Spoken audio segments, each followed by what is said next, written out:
Partiu! Sem cortes, né, Michael? Sem cortes. Michael!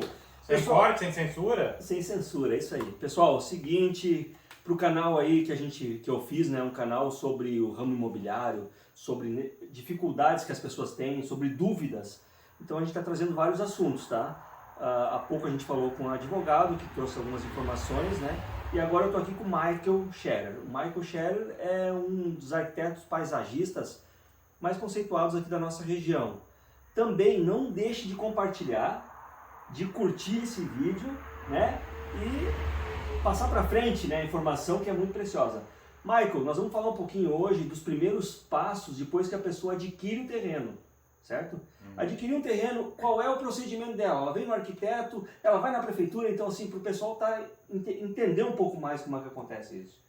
Bem, Taylor, em primeiro lugar, muito obrigado pelo prazer de poder estar aqui batendo esse papo com esse povo aí, porque é sempre muito importante, né, a gente ter clareza de como que funciona esse procedimento burocrático, afinal de contas, né?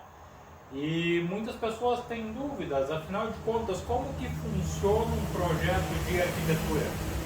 Como que vai, quando que o arquiteto entra, qual é a função do arquiteto, afinal de contas, né? É só fazer um desenho de uma planta baixa e encaminhar, ou tem mais alguma coisa por trás? E na verdade, Taylor, eu costumo dizer para os meus clientes, mesmo para vocês corretores, né, que o legal de chamar a gente para uma primeira conversa é antes de comprar o terreno. Né? Antes de comprar o terreno, por quê? Porque numa conversa franca com o cliente a gente consegue orientar ele sobre questão de custo de investimento, por exemplo. Né? O cara está comprando o terreno, ele está pensando em construir e ele sabe quanto ele pode gastar, ele sabe que o limite de gasto dele é A ou B. Né? Isso, dependendo do tipo do terreno que ele comprar, pode contribuir muito para que ele atinja essa meta de gasto, ou pode acabar completamente com esses planos, né? Por exemplo, se pegar um terreno muito acidentado, um terreno muito em declive, o nosso custo de infraestrutura até chegar no nível da rua, até conseguir nivelar para colocar uma casa, vai aumentar muito. Né? Então, nesse caso, é mais interessante a gente buscar terrenos menos acidentados, ou mais plano possível. Mesmo estando aqui na Serra Gaúcha, onde terrenos acidentados temos bastante, né? É verdade. Uma vez feita a escolha, a gente também observa a questão de insolação, né? De insolação, de incidência solar no terreno. Questão de ventos dominantes, aonde mais venta, aonde menos venta, isso tudo ajuda a tomar a decisão. Eu quero uma frente norte, o que quer dizer isso? Quer dizer que a frente do meu terreno vai ser o local onde mais vai ter sol ao longo do dia. O terreno é frente sul, então quer dizer que ao longo do dia, muito provavelmente, eu vou ter muita sombra na frente desse terreno. Isso tudo lá na frente vai interferir na posição da casa que a gente vai colocar. Tu sabe que o pessoal não se preocupa muito com isso. Eu vejo assim, né, as pessoas despreocupadas, né, e falta orientação. Porque às vezes o arquiteto vai lá, faz o serviço dele e não orienta pequenos detalhes, que é muito importante. Né? A minha casa, por exemplo, ela não está no ângulo da rua, está um pouquinho torta porque eu pensei nisso também. Não, perfeito, exatamente isso.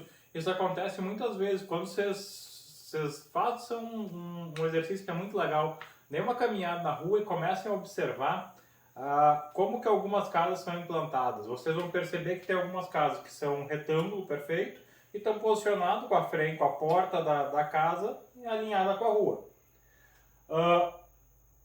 E tem outras casas que ou estão rotacionadas, ou tem alguns dentes, algumas quebradas ao longo da parede, que elas se projetam mais para fora ou mais para dentro. Por que se faz isso? É apenas por uma questão de estética? Não. Muitas vezes é para buscar solucionar esse tipo de problema de sol, problema de vento, problema de conforto ambiental, que a gente chama. Então isso é uma premissa básica que a gente precisa estar atento nessas questões. Né? Se o teu terreno não proporciona isso, você tem que buscar uma forma de resolver esse problema. Certo. Tá, e agora as burocracias que a pessoa enfrenta, Michael, ela tem que correr atrás de prefeitura, tem que correr ou não? Isso aí o arquiteto consegue entregar para ela já com a BITS lá, para ele só pagar as taxas? Tudo depende, né? Tem algumas etapas. Então, qual é a primeira etapa no momento de desenvolver o projeto? O cliente vai até o escritório e a gente faz uma entrevista bem profunda sobre a vida do cliente. Por que isso? Porque a gente quer entender quem é o cliente, como que o cliente vive, quantas pessoas moram na casa, quais são as suas preferências, né? Tem cachorro, tem peixe, tem papagaio, periquito, né? Tem filhos, não tem filhos, quer ter, não quer ter. Então essas coisas todas começam a identificar o perfil daquele morador. Quando a gente identifica o perfil do morador, a gente consegue entender qual é a necessidade dele. Nessa de entender qual é a necessidade dele, a gente vai formular o que a gente chama de uma proposta, né? Arquitetônica. Então, quando a gente começa a desenhar e faz esse entendimento, a gente começa a desenhar baseado nessa premissa. Antes disso, a gente faz um estudo muito aprofundado na questão de legislação na prefeitura, né? Por quê? Porque cada prefeitura de cada município tem uma legislação própria. Muitas delas se assemelham, tem algumas regrinhas básicas de afastamento lateral, afastamento de frente, de fundo. Muitas delas são muito parecidas, mas tem algumas questões que a gente sempre dá uma conferida para ter certeza que ela está alinhada com a premissa daquele local, né? Com a exigência daquele local.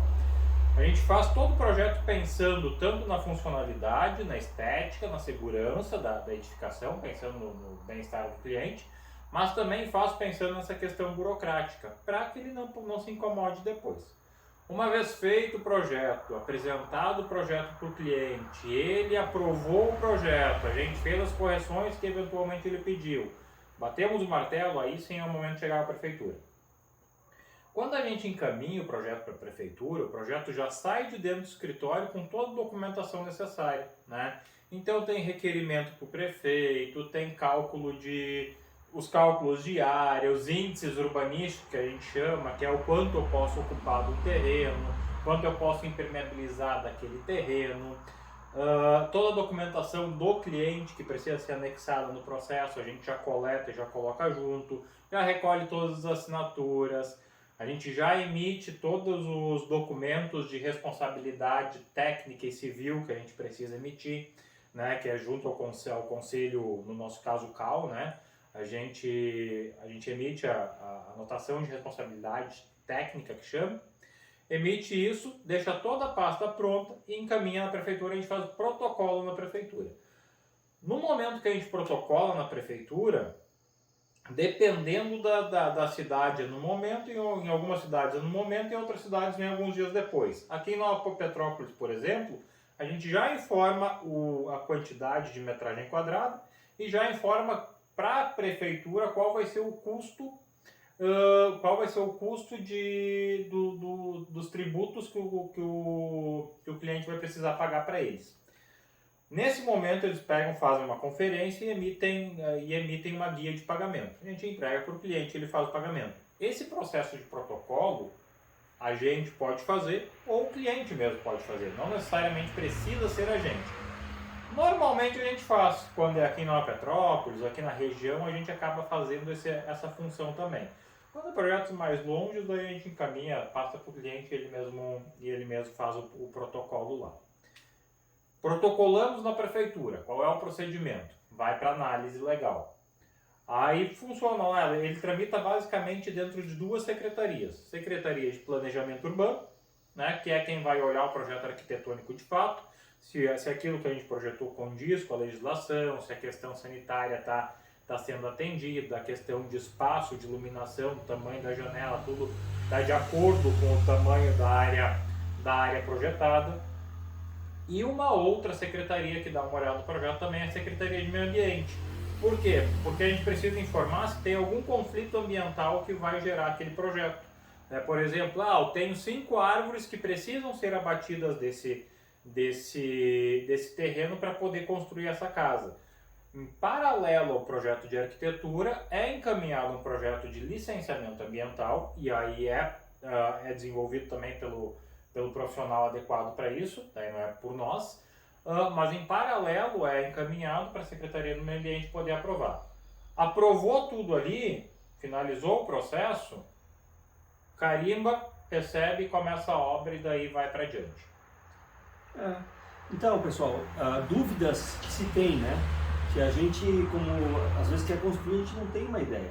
A ideia do canal aqui, ó, é justamente, né, falar com essas pessoas que são feras, né, na parte de arquitetura. O Maicon também é paisagista, né, entende muito bem disso, que a gente vai falar em outro momento sobre algumas coisas do paisagismo.